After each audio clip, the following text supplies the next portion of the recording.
మనిషి పుట్టాకే మతం పుట్టింది. మనిషి అంటే మతం కాదు, మానవత్వం. దేవుడంటే విగ్రహాలు కాదు, ఒక నమ్మకం, నియమం. మనిషికున్న మేధస్సు, శక్తి, యుక్తి అపారమైనవి. అలాంటి మనిషి తలుచుకుంటే నక్షత్రాలతో నాట్యం చేయించి చందమామతో కథలు చెప్పాడు, చరిత్రకు తెలియని పాఠాలు చెప్పాడు, గుణపాఠాలు నేర్పాడు. కాలాన్ని తన చేతుల్లోకి తీసుకోగలడు, అవసరమైతే కాలాన్ని కాసేపు వెనక్కి తిప్పగలడు. రాజ్యాంగాన్ని రాశాడు, రాచరికాన్ని కూల్చాడు.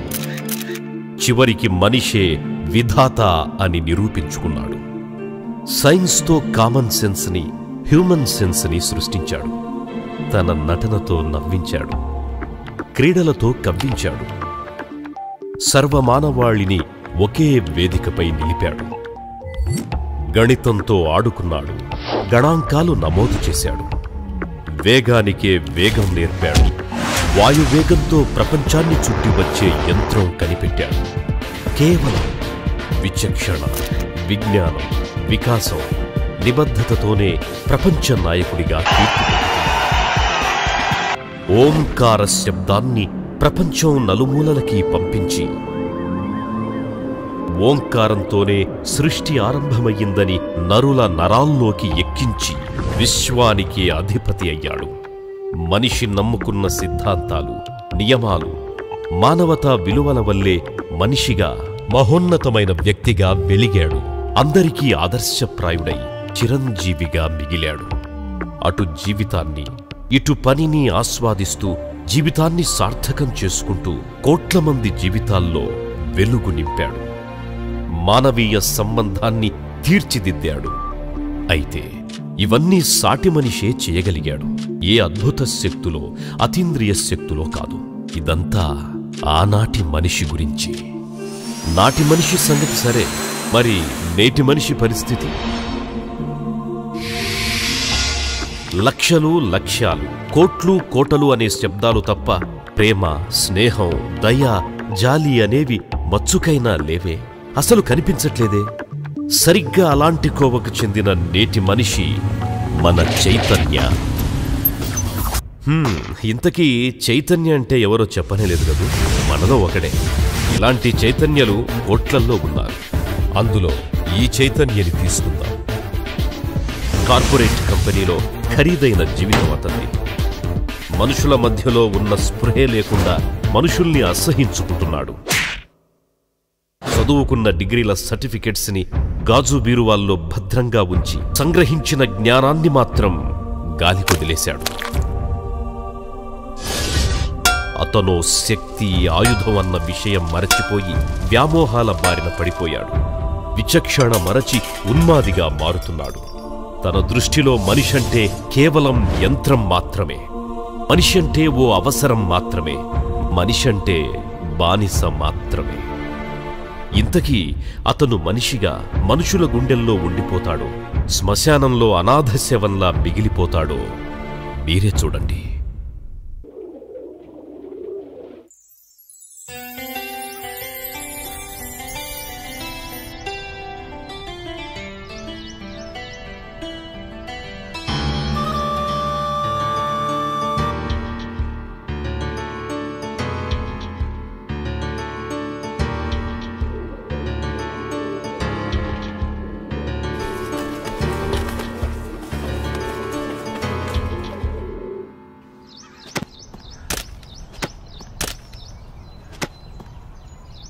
Uncle uncle, ball please. అయ్యో,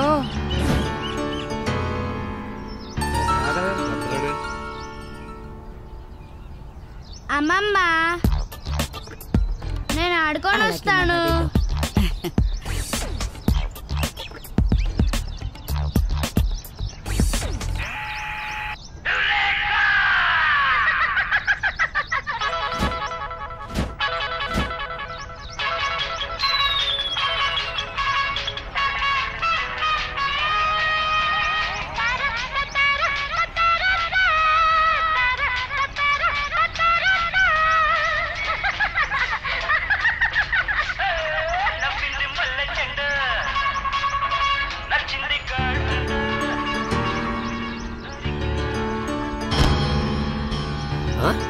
చూస్తే సూపర్ మ్యాన్ లాగా ఉన్నాడు, కామన్ మ్యాన్ లాగా బిహేవ్ చేస్తున్నాడు ఏంటి?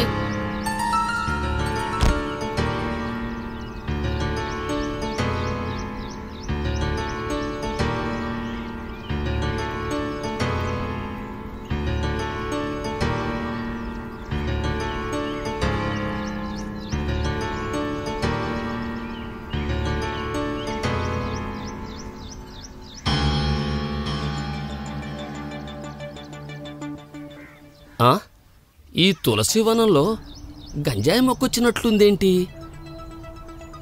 భగవద్గీత చేతిలో పట్టుకొని భగవంతుడు ఎవడా అని అడిగినట్లుంది. లోకంలో ఉన్న పుస్తకాలన్నీ చదివేసి జ్ఞానం అంటే ఏంటి అని అడిగినట్లుంది. ఇది అబ్బాయి పరిస్థితి. అయినా మనకెందుకు లేదు, మన ఎంజాయ్మెంట్ మంది. కాలం చాలా విలువైంది.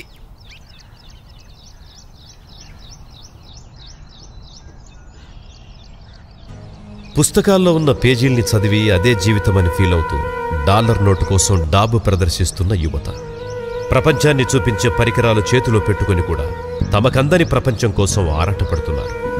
తమ ఆనందాన్ని దూరం చేసుకుంటూ పక్కవాళ్ల ఆనందాన్ని దూరం చేస్తున్నారే. వాళ్లు వేసుకున్న బట్టలు, వాడుతున్న వస్తువులు అన్నింట్లోనూ క్వాలిటీ ఉంది, కానీ మనిషిలో క్వాలిటీ లేదు, మనసులో ప్యూరిటీ లేదు. దేశాన్ని ముందుకు నడిపించే ఈ మేధావులు, విజ్ఞానవంతులే ఇలా ప్రవర్తిస్తుంటే దేశ పురోగతి ఏంటి?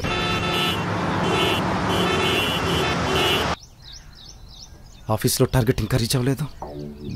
ప్రపంచం అంతా ముందుకు పోతుందే, అందరికంటే ముందు నేను టార్గెట్ రీచ్ అవ్వాలి. అందరిలో గ్రేట్ అనిపించుకోవాలి. క్రెడిట్ అంతా నాకే రావాలి. నా భావన దృష్టిలో నేను గొప్ప హీరోలా ఉండాలి. దానికోసం ఏమైనా చెయ్యాలి. ఇవన్నీ చేయగలనా?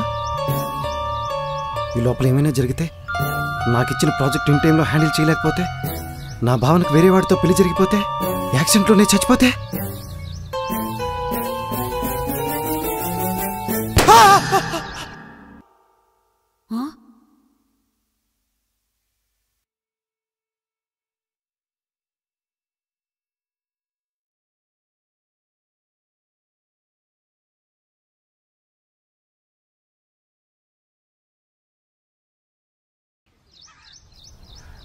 ఏమన్నా ప్రాబ్లమా అంకుల్?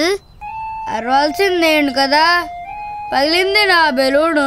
అయినా బాంబు పడినట్టు, పైనుండి విమానం పడినట్టు అలా వచ్చావేంటి? నేనెందుకు అంతలా అరిచాను? అందరూ నన్నే వింతగా ఎందుకు చూస్తున్నారు? నేను మనిషినే కదా. అయినా ఈ పిల్లాడేంటి అదోలా చూస్తున్నాడు? తనకు భయం లేదా? అంటే నేను బెలూన్ పగిలినందుకే అంతలా అరిచానా? ఈ అబ్బాయి కదా అరవాలి. అమ్మో, పార్క్లో పిచ్చుకుంటారని అమ్మ చెప్తే ఏమో అనుకున్నా. నాకేమైంది? అసలు నేను ఎక్కడున్నాను? నేను చూస్తే అలాగే ఉన్నాడు. లేదు లేదు, చాలా తేడా కూడా ఉన్నాడు. ఇప్పుడు నా పరిస్థితి ఏంటి?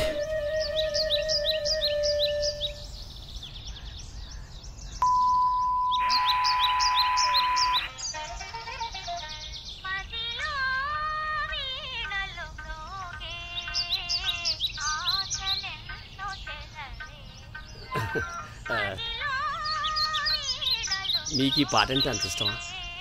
నాకైతే ప్రాణం అనుకోండి. ఈ పాట కోసం మేము పడికాపులు కాసేవాళ్ళం అంటే నమ్మండి. అప్పుడు నా వయసు 25 ఏళ్ళేమో. అప్పుడు నన్ను అచ్చం అక్కినేలాగా ఉండేవాడిని అందరూ అనేవారు. నేను కూడా అలాగే ఫీల్ అయ్యేవాడిని అనుకోండి. ఫీల్ అవడం ఏంటి, అతనిలాగే క్రాప్ చేయించుకొని, లాల్చీ పైజమా వేసుకొని, ముఖానికి అశోక పౌడర్ రాసుకొని, దర్జాగా వీధి చివర కిల్లీబట్టి దగ్గర బర్క్లీ సిగరెట్ తాగుతూ ఆ పాట వింటూ పరవశించిపోయారంటే నమ్మండి. అసలు అమ్మాయిలైతే అదే పనిగా చూసేవాళ్ళంటే నమ్మండి. అరే, ఆ వయసులో ముసలోడు ముసలమ్మ మధ్య చూడాల్సింది కళ్ళతో కాదురా, మనసుతో చూడాలరా. మేం కూడా ఈ పాట విని పరవశించిపోయేవాళ్ళం అంటే నమ్మండి. పట్టు పరికిని పావడా వేసుకుని జడగంటలతో ముస్తాబయ్యి వీధి అరుగుల మీద కూర్చుని గ్రామ్ ఫోన్ లో వచ్చే పాటలు వింటుంటే ఇంకోవైపు కొంటె కుర్రాళ్ళంతా మా వైపే చూసేవాళ్ళంటే నమ్మండి. ఉండండి, ఇంకో స్టేషన్ మారుస్తాను.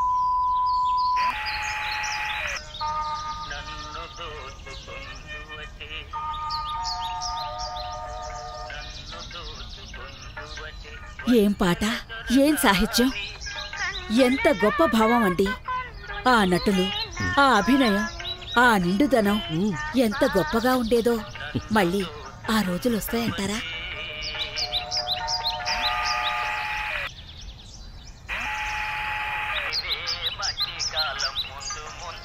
ఇక మనకున్నవన్నీ వచ్చేవన్నీ మంచి రోజులేనండి. అందరూ ఆనందంగా సంతోషంగా ఉంటూ అందరినీ సంతోషపెడితే చాలు. జీవితంలో ప్రతి క్షణం ఆస్వాదించవచ్చు.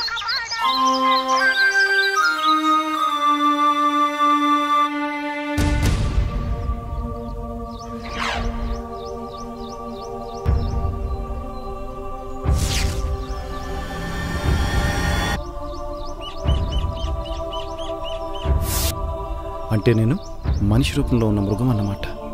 నాలాగే ఈ ప్రపంచంలో యువతి యువకులంతా ఆలోచిస్తున్నారన్నమాట. లోకం తెలియని ఆ పిల్లాడికున్న తెగువ ధైర్యం లోకం తెలిసిన నాకు లేకుండా పోయింది. జీవితం అంతా చూసిన తర్వాత కూడా జీవితం చివరి గడియల దాకా ఆనందంగా బ్రతకాలనుకుంటున్నారే. వాళ్ళని చూశాక జీవితం ఏంటో తెలిసింది. అసలు ఆనందంగా ఉండాలనుకోవాలే కానీ ఎప్పుడూ మనతోనే ఆనందం సంతోషం ఉంటాయని చెప్పారే వాళ్ళు. మరి మేము అదే మా యూత్. ఎందుకలా ఆలోచిస్తున్నాం? మేము చదువుకున్న చదువు, సాధించిన డిగ్రీలు, నేర్చుకున్న పాఠాలు, చూసిన ప్రపంచం అంత అబద్ధాలేనా? కేవలం స్వార్థం కోసమే బ్రతుకుతున్నాం. లక్షలు కోట్ల కోసమే లక్ష్యాలని పేరు పెట్టుకొని అదే జీవితం అనుకుంటున్నాం. అదే సంతోషమని ఫీల్ అవుతున్నాం. ఆ ఆనందాన్ని సంతోషాన్ని కిలో లెక్కను కొనుక్కుంటూ లెక్క చూసుకుంటున్నామే తప్ప జీవితంలో లెక్క తప్పుతున్నామని ఇప్పుడే అర్థమైంది. కొనుక్కుంటేనో కొల్లగొడితేనో వచ్చేది ఆనందం కాదు, విషాదం అని అర్థమైంది. మేమంతా విజ్ఞానం సంపాదించి అజ్ఞానంలో బ్రతుకుతున్నాం. అమృతం త్రాగుతూ ఆలాహలం విడిచిపెడుతున్నాం.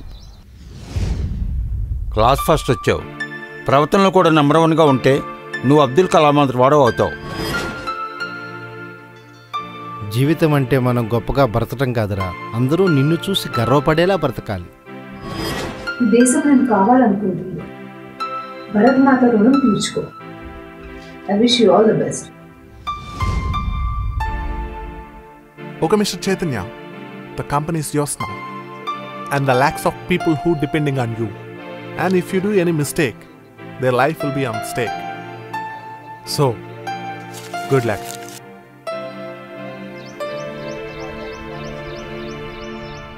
అంటే నేను ఇంతకుముందు ప్రవర్తించిన విధానం తలుచుకుంటేనే సిగ్గుపడుతుంది.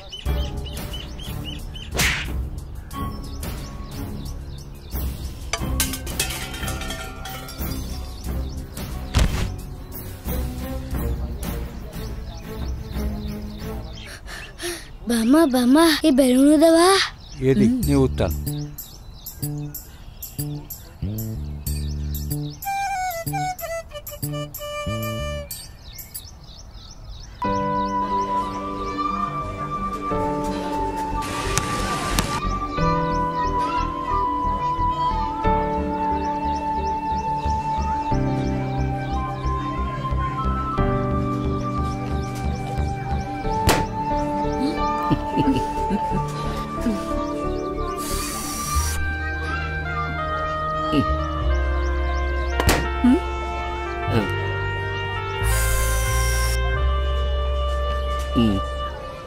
బామ్మ బామ్మ ఈ తాతయ్య ఎప్పుడు మనతో పాటు అనమనొచ్చుగా.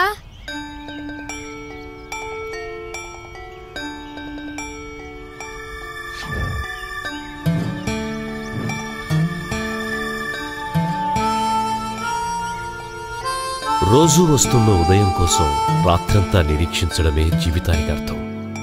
మళ్ళీ రేపటి ఉదయం కోసం ఈ క్షణం నుంచే ఉత్సాహంగా అడుగులేస్తున్నారు, ప్రతి క్షణాన్ని ఆస్వాదిస్తున్నారు. మనిషికి వయసు అయిపోవచ్చు, కానీ మనసు చచ్చిపోకూడదు. చావు గాని దుఃఖం కానీ వాటంతట అవే రావాలి. వాటి కోసం ఎదురు చూసి ఉన్న జీవితాన్ని బలి చేయకూడదు. ప్రతి క్షణం ఆస్వాదించాలన్న ఆరాటంలో ఉన్న వాళ్ళని చూశారు కదా.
ఒక దీపం వేల దీపాలను వెలిగించినట్లే మన సంతోషం ఇతరుల సంతోషానికి కారణం కావాలి.